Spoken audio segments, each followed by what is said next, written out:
If you are not ready to speak, please take out your card from the screen to free for others. Go ahead, Women Rep Migori. Thank you, Mr. Speaker, for giving me this opportunity. The minutes that you give me, sir, I request that I speak for 1 minute and donate a few to my colleague. You cannot donate any time. Thank you, sir. All the same, I'll speak. Yes. My opinion is this, and I speak as a member of parliament for Migori County. The committee has reported that they went round and the people of Kenya suggested that they bring it to 1.5, the housing levy. They are not being sincere unless they were doing this out of Kenya, but not in Kenya. Kenyans are saying zero. They don't want it. They are not interested. They are not aware of your 1.5. And I'm questioning this.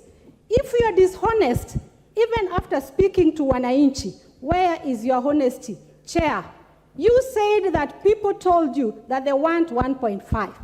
Right now, I'm receiving calls and SMSs, and they're telling me, Fatuma, speak for us. In Migori County, Kenya at large, we are not aware of that 1.5. You never visited Migori. I believe you didn't visit anywhere other than your small offices. You sit there, take coffee, and make decisions for Kenya.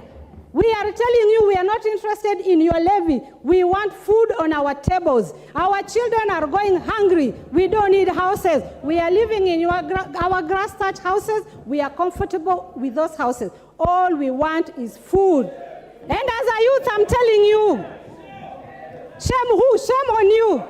I am not aware of your input. And I'm telling you, you should be ashamed. You are lying either for yourself or for your government. As the people of Kenya, as a youth, I am telling you, whatever you promised us in your agenda, keep your agenda and stop shaka-hollering us. We are not interested in your house. It will not even come even if we give you 100% levy. We know the truth that you don't keep your promises, and you're not going to twist us in this.